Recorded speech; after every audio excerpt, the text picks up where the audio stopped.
I just finished Fire Emblem Engage in Maddening Plus Classic mode. This is my first Fire Emblem game, although very much not my first tile-based strategy game. It was a blast going through a tough but rewarding strategy game with a colorful cast of characters and some really cool mechanics regarding the rings. I'd just like to share the 14 units that I ended the game with. But first, I'd like to have a quick RIP section. Since this is a classic playthrough, I've had quite a few units die. ATA died rather early on the last turn of defending Brodia Castle.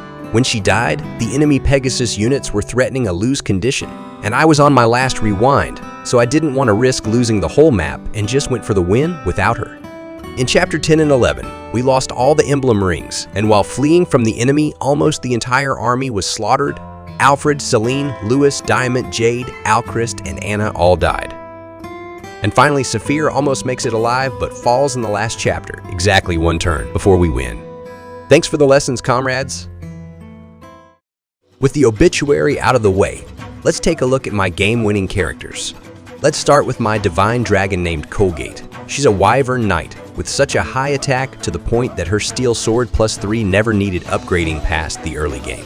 But she struggled quite a bit in the campaign, mostly because I made a mistake of using a second seal to make her a flyer first, forcing me to level her all the way from 1 to 10 again.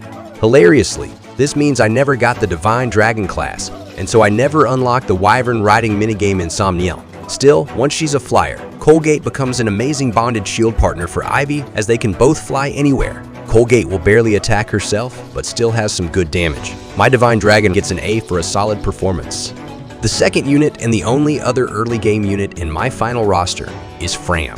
She was leveled mostly as a meme, as I did the Infinite Chain Guard on a Fort Trick XL Emblem tip.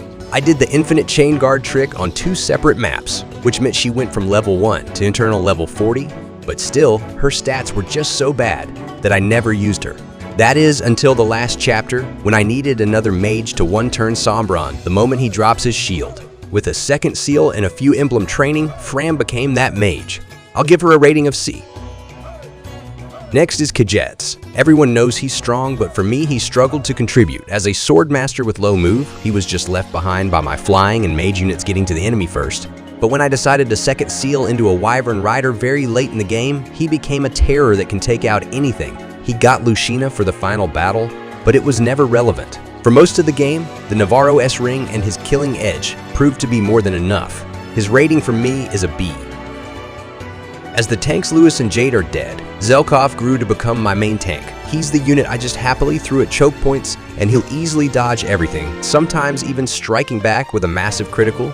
He even surpassed Kagetsu in levels because he can go in dangerous places Kagetsu can't.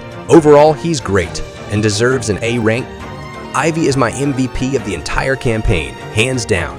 She just has an overloaded kit and makes for the perfect enemy phase killer.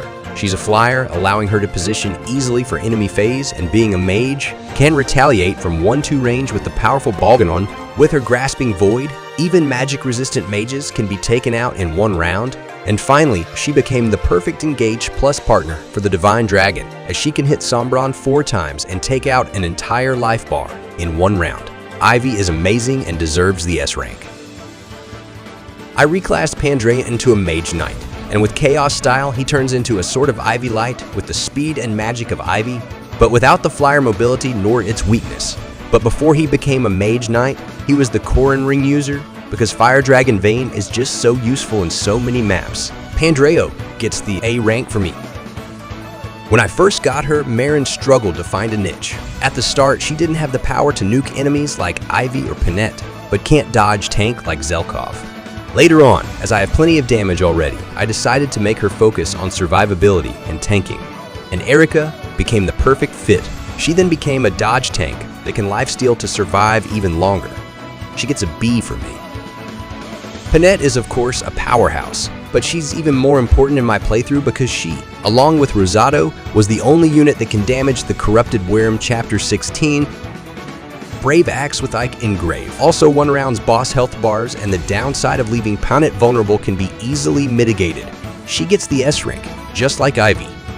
Sedal is a dancer. I quickly learned that dancers are one of the best units in the game, and it's a no-brainer for him to get quality time in Canner. An easier rank. Hortensia and Mikaya just breaks the late game. She'll allow you to happily spam heals, warps, or silences, and put a quick close to in-game maps. There isn't really much else to say. S rank. Rosado is a unit I didn't expect to perform so well.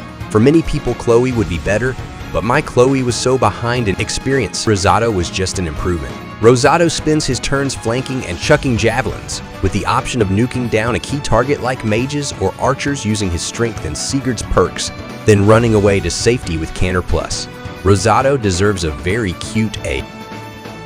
When Lyndon joined, he basically took on Pandre's role as the Corrin Rings Fire Dragon Vane user, as I reclassed Pandre into Mage Knight and thus will have the worst Flood Dragon Vane.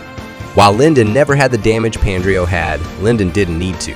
Lyndon already provided plenty of utility with Dragon Vane, Draconic Hex, Dreadful Aura, and his staves. He deserves a comfy B rank. Saphir came in where enemy health just started to rise high enough that I need chip damage to one-round them. With a bow and dual assist, she does exactly that. Poking one enemy on her turn, then providing chain attacks all the way from downtown. Sadly, as mentioned, she dies right as the final blow was landed, but she had one simple job and did it well. C rank. Vale is the last unit recruit and didn't see much action, to be honest. I did invest a lot into her, trying to make her a powerful mage, but her low speed and poor build means she doesn't do anything significant. At the end, she just became a Draconic Hex 3 range debuffer, and that's a bit disappointing. C rank. And that's all the 14 characters. I really like this game, so I made this video to celebrate my first Fire Emblem Engage run. Hope you enjoyed it, and thanks for watching.